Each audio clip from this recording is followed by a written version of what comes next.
मतचोरीच्या आरोपांवर राज ठाकरेंनीही आक्रमक पवित्रा घेतलाय। आपली मतं चोरली जात आहेत असा गंभीर आरोप पुण्यातील पदाधिकाऱ्यांच्या बैठकीमध्ये बोलत असताना राज ठाकरेंनी केलाय। मतचोरीच्या आरोपांची चौकशी झाली पाहिजे, चौकशी झाली तर 10 ते 12 वर्षांचा खेळ उघडा पडेल असं वक्तव्य देखील राज ठाकरेंनी बैठकीमध्ये केलंय। मतदार याद्यांमध्ये घोळ झालाय, त्यावर सर्वांनी लक्ष ठेवा असा कानमंत्र राज ठाकरेंनी पदाधिकाऱ्यांना दिलाय। सर्वांनी आपल्या प्रभागांमध्ये जाऊन मतदार याद्यांमध्ये जनजागृती करा अशा सूचना देखील त्यांनी दिल्या आहेत। मी त्याच वेळेला सांगत होतो या लोकांना, लोकसभेला तुम्ही निवडणुकीवरती बहिष्कार टाका, ही जागतिक बातमी होईल। आता ते राहुल गांधींनी सगळं बाहेर काढलं परत प्रकरण। मी तेव्हापासून सांगतोय की आपल्याला मतदान होत नाहीये हे तुम्ही समजू नका। मतांमध्ये गडबड आहे, आपली मतं चोरली जात आहेत, बलकी आत्मे टाकली जात आहेत आणि तुम्हाला सतत पराभवाला सामोरं जावं लागतं। मतचोरीच्या आरोपांवरून ठाकरेंनी पुन्हा भाजपवर निशाणा साधलाय। राहुल गांधींनी मतचोरी उघड करून भाजपचा बुरखा फाडल्याची टीका उद्धव ठाकरेंनी केली आहे। प्रामाणिकपणे निवडणूक घेतली तर भाजप जिंकू शकत नाही असंही ठाकरे म्हणाले। पहिली गोष्ट एक काम करा की मतचोरी होणार नाही याची दक्षता घ्या। कोण डबल हजर झालेत, अरे तू दोनदा कसा हजर झालास? हे आता हे जे काही सगळं चाललंय, कारण ना लोकांमधनं जर का प्रामाणिकपणाने निवडणूक घेतली तरी जिंकूच शकत नाही, अजिबात जिंकू शकत नाही।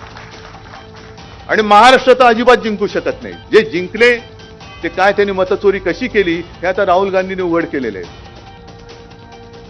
दुसरीकडे मतचोरीच्या आरोपांवर बोलताना फडणवीसांनी देखील राहुल गांधींसह विरोधकांवर निशाणा साधलाय।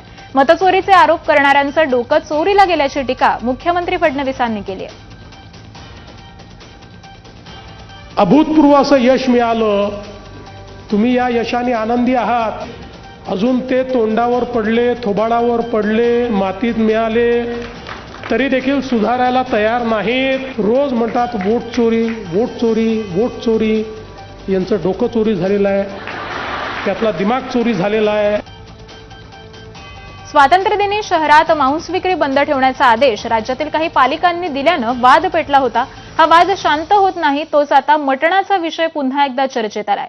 मी मटण खाल्लेलं, माझ्या पांडुरंगाला चालतं, तुम्हाला काय प्रॉब्लेम असा परखड सवाल राष्ट्रवादी शरदचंद्र पवार पक्षाच्या खासदार सुप्रिया सुळेंनी विचारलाय। आम्ही आमच्या पैशानं मटण खातो, कोणाचे मिंधे नाही, खाल्लं तर काय, पाप केलं काय असा सवालही त्यांनी उपस्थित केलाय। जो है अपना जन्म का है, जैसा है अपना ही है, आपण कुणाला मिंदे नहीं। जो है डंगे की चोट पे दिल खोल के करो। जो खाते खाते एकदा तो कुठे जेवायला गेले, खाल्लं तेवढंच व्हायरल, खाल्लं काय पाप केलं का काय? तर सुळेंच्या वक्तव्याला वारकरी उत्तर देतील, मी देणार नाही अशी प्रतिक्रिया मुख्यमंत्री देवेंद्र फडणवीसांनी दिली आहे। याचं उत्तर मी देणार नाही, याचं उत्तर महाराष्ट्रातले तमाम वारकरी देतील। याचं उत्तर मी देणार नाही, याचं उत्तर महाराष्ट्रातले तमाम वारकरी देतील। सुप्रिया सुळेंच्या मटणाच्या वक्तव्यावर भाजपच्या तुषार भोसलेंनी काय प्रतिक्रिया दिली आहे तीही पाहूयात। शुद्ध शाकाहाराची परंपरा जोपासणाऱ्या आमच्या वारकऱ्यांचा जो आराध्य दैवत आहे, त्या पांडुरंगाला मी मांसाहार केलेला चालतो हे बोलणं म्हणजे निव्वळ मूर्खपणा आहे। अहो, तुम्ही वारकरी परंपरेचा सन्मान करू शकत नाही तर किमान अपमान तरी करू नका। पण असं आहे, मौलाना शरद पवारांच्या मुलीकडनं दुसरी काय अपेक्षा करणार? मुख्यमंत्री मला भेटीसाठी वेळ देत नाहीत अशी टीका खासदार सुप्रिया सुळेंनी केली आहे। 10 वेळा वेळ मागितली तरी देत नाहीत म्हणजे समजून जा असा टोलाही त्यांनी लगावलाय। मुख्यमंत्री वेळ देत नसतील तर माझी कामं दिल्लीतून होतात असंही सुळे म्हणाले। मुख्यमंत्री तर मला वेळच देत नाही, त्याच्यामुळे मी मागणंच बंद केले। 10 वेळा आपण वेळ मागितली, माणूस देत नाही, याचा अर्थ काय? समजून घ्या सुप्रिया सुळे, त्यांना वेळ देता नाही। मी ठरवले, इथे कामं करत नाही ना तुम्ही, माझी कामं दिल्लीतून होतात। तर सुप्रिया सुळे दिल्लीच्या आहेत असं प्रत्युत्तर मुख्यमंत्री देवेंद्र फडणवीसांनी दिलंय। त्या दिल्लीच्याच आहे, चांगला आहे, त्या दिल्लीच्याच आहे। लाडकी बहीण योजना मोठी लोकप्रिय झाली आणि महायुतीचं सरकार राज्यात दणदणीत बहुमत मिळवून सत्तेवर आलं. पण शरद पवार गटाच्या खासदार सुप्रिया सुळे यांनी या लाडक्या बहीण योजनेत घोटाळा झाल्याचा आरोप केलाय. आता तर सरकारनं 25 लाख लाडक्या बहिणींची नावं योजनेतून काढून टाकण्याचा दावाही त्यांनी केलाय. लाडकी बहीण योजनेतला घोटाळा 4,800 कोटी रुपयांचा असल्याचा पुनरुच्चार सुप्रिया सुळे यांनी केलाय. ही योजना जाहीर झाली तेव्हाच राज्य आर्थिक संकटात जाईल असाही इशारा दिला होता, असा दावा आता सुप्रिया सुळे यांनी केलाय. या योजनेसाठी हजारो पुरुषांनी फॉर्म कसा काय भरला? मी पुरुष म्हणून फॉर्म भरू शकते का? अशी प्रश्नांची सरबत्तीस त्यांनी केली. 25 लाख लाडक्या बहिणींची नावं या सरकारने कमी केली. आता इथे किती कमी होतील, पुढे आणखीन किती कमी करतील हे मला माहिती नाही. माझी विनंती आहे या सरकारला की तुम्ही लाडकी बहीण योजनेमध्ये स्कीम केली तेव्हाच मी म्हणत होते की राज्य आर्थिक अडचणीत आहे, तर मी लक्ष घाला. तेव्हा इलेक्शन होतं, तेव्हा कशी ना पैसे वाटले जात होते. मी स्वतः ठरवलेलं आहे की ह्या पूर्ण स्कीमची पूर्ण इन्क्वायरी सुप्रिया सुळे स्वतः करणार. 25 लाख महिला आल्या कशा बाहेर आणि पुरुषांनी फॉर्म भरले कसे हो? मी तर त्याला 4,800 कोटी रुपयाचा घोटाळाच म्हणते. हा घोटाळा आहे. मनमोहन सिंगांनी जे केलं त्याच्यात 10%ही मोदींना करता आलं नाही, अशी टीका विरोधी पक्षनेते आणि काँग्रेस अध्यक्ष मल्लिकार्जुन खरगेंनी केली. मनमोहन सिंग हे तळागाळातून आलेले अनुभवी नेते होते, मात्र त्यांच्या कामाच्या जवळपास देखील मोदी फिरकत नाहीत, अशी टीका त्यांनी केली. मनमोहन सिंग हे न बोलता काम करणारे पंतप्रधान होते. जो माणूस तळागाळातून वर येतो, कष्टानं मोठा होतो, लोकांना तयार करतो, त्याचा अनुभव हा मोठा असतो. मात्र आजचे पंतप्रधान काम कमी करतात आणि प्रचार आणि गाजावाजा जास्त करतात. त्यांच्या बोलण्याला भुलून लोक तिकडे आकर्षित होतात, पण त्यांना हवा तो रिझल्ट मिळाला नाही. आता लोकांची निराशा झाली आहे, असं खरगे म्हणाले. बात ज्यादा काम कम, ये मुहिम शुरू हो गई है. जो काम उन्होंने किया उसका 10% भी काम आज की सरकार नहीं कर सकती. आशिया कपमधल्या भारत पाकिस्तान सामन्यावरून आता ठाकरे आणि भाजपमध्ये सामना रंगलाय. या सामन्याला ठाकरेंच्या शिवसेनेनं कडाडून विरोध केला. पहलगाम हल्ल्यावर बोलताना आपल्या शरीरात रक्त नाही तर गरम सिंदूर वाहत असल्याचं पंतप्रधान नरेंद्र मोदी म्हणाले होते. त्यावरून आता गरम सिंदूरचं कोल्ड्रिंक झालं का, असा हल्लाबोल उद्धव ठाकरेंनी केलाय. केंद्रीय गृहमंत्री अमित शहा यांचे पुत्र आणि आयसीसीचे अध्यक्ष जय शहा यांच्यावरून देखील त्यांनी टोप दागली. त्यावरून मुख्यमंत्री देवेंद्र फडणवीसांनी देखील पलटवार केलाय. जावेद मियादांसोबत बिर्याणी खाणाऱ्यांनी आम्हाला शिकवू नये, असं उत्तर फडणवीस यांनी दिलंय. देशापेक्षा तुम्हाला त्या अमित शहाचा पोरगा त्या तिथला अध्यक्ष क्रिकेटचा म्हणून क्रिकेट सुद्धा तुम्ही खेळताय त्या जयशहासाठी. कोण आहे जयशहा? त्या तिकडे जो धारातीर्थी पडला आपला सैनिक किंवा ते जे काय आपले नागरिक मारले गेले त्यांच्यापेक्षा मोठा आहे, त्याच्यापेक्षा क्रिकेट मोठा आहे. तो आपले पंतप्रधान म्हणाले की खून और पानी एक साथ बह नहीं सकता. आनंदाची गोष्ट आहे. मेरे रगो रगो में खून नहीं सिंदूर, गरम सिंदूर बह रहा है. मग त्या गरम सिंदूरचं काय आता कोल्ड्रिंक झालं? ते रगो में सिंदूर आहे म्हणणाऱ्या नरेंद्र मोदीचं आता सिंदूर कुठं गेलं? भारत पाकिस्तान मॅच क्रिकेटला पहिलेच सांगितलं असं आहे, जावेद मियादला आपला घरी जेवायला बोलवणारे तुम्हीच होतात ना, तर मला त्याच्यावर बोलायचं नाही. त्यांनी एकदा आरसा बघावा.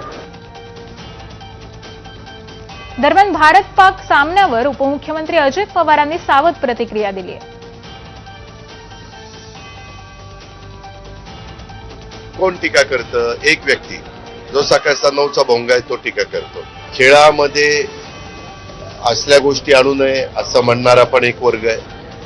आणि पाकिस्तान हे आपलं शत्रू राष्ट्र आहे आणि ते सातत्याने आपल्याकडे कुरघुड्या करतं. त्याच्यामुळे त्यांच्याशी कुठलाही संबंध व्यापारी दृष्टिकोनातनं पण ठेवू नये असं म्हणणारा पण एक वर्ग आहे. हे सगळं होत असताना काही एक मोठा वर्ग म्हणजे क्रीडा रसिक. पुण्यात शरद पवार आणि अजित पवार आज पुन्हा एकदा एकाच मंचावर येणार आहेत. आज पुण्यात द्राक्ष परिसंवाद अंतर्गत 65वावं वार्षिक अधिवेशन आहे.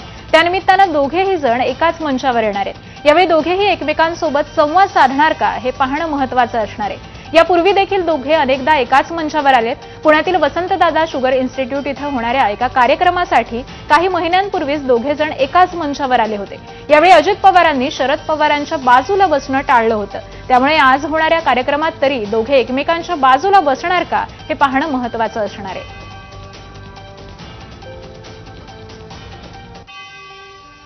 मुंबई महापालिकेच्या निष्क्रिय प्रशासनाचा निषेध करण्यासाठी आज सकाळी 10 वाजता उद्धव ठाकरेंच्या शिवसेनेनं उठाव मोर्चा आयोजित केलाय. वरळी किल्ला ते NSE इमारतीपर्यंत हा मोर्चा काढण्यात येणार आहे. शिवसेनेचे वरळीतील पदाधिकारी मोठ्या संख्येनं सहभागी होणार आहेत. प्रशासनाच्या कामकाजावर नाराजी व्यक्त करत हा मोर्चा काढण्यात येणार आहे.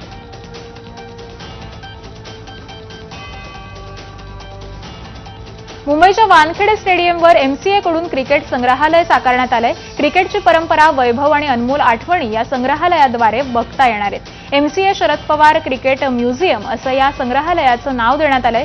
याद्वारे देशासह जगभरातील क्रिकेट प्रेमींना खेळाचा सुवर्ण इतिहास जवळून अनुभवण्याची संधी मिळणार आहे. शरद पवार, सुनील गावस्कर यांचं क्रिकेट विश्वातील योगदान इथे अधोरेखित करण्यात आलंय आणि त्यांच्याच उपस्थितीत काल हा सोहळा संपन्न झाला. मंत्री आशिष शेलारांनी देखील या संग्रहालयाच्या उद्घाटन सोहळ्याला हजेरी लावली.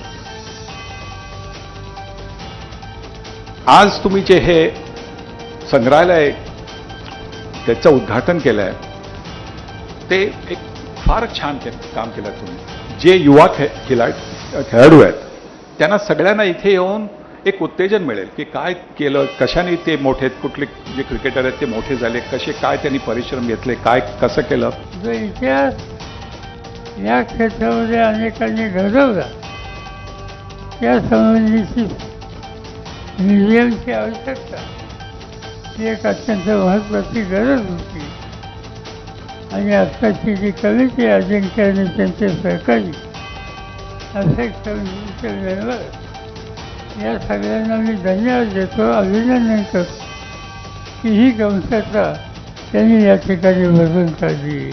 FC बार्सिलोनाच्या स्टँडर्डवर म्हणजे युरोपमध्ये तुम्ही जाल तर डिजिटल म्युझियम म्हणून FC बार्सिलोना खूप फेमस आहे. ते 20-25 फुटाचं म्युझियम आहे. पण हे 8,000 फुटामध्ये आम्ही जे दाखवू शकतो मुंबई क्रिकेटचा जो इतिहास आहे, म्हणजे सेंचुरीज असतील मॅक्झिमम किंवा वेगळे जी पुस्तकं आहेत, कांगा लायब्ररी असेल, हे सगळं आम्ही कुठेतरी लोकांपुढे घेऊन जाण्यासाठी आज आम्ही हे म्युझियम ओपन करतोय. आणि यासोबतच बुलेटिनमध्ये घेऊयात एक छोटासा ब्रेक. पाहत रहा ABP माझा. थोडक्यात प्रस्तुत करते GP पारसिक सहकारी बँक लिमिटेड सादर करत आहे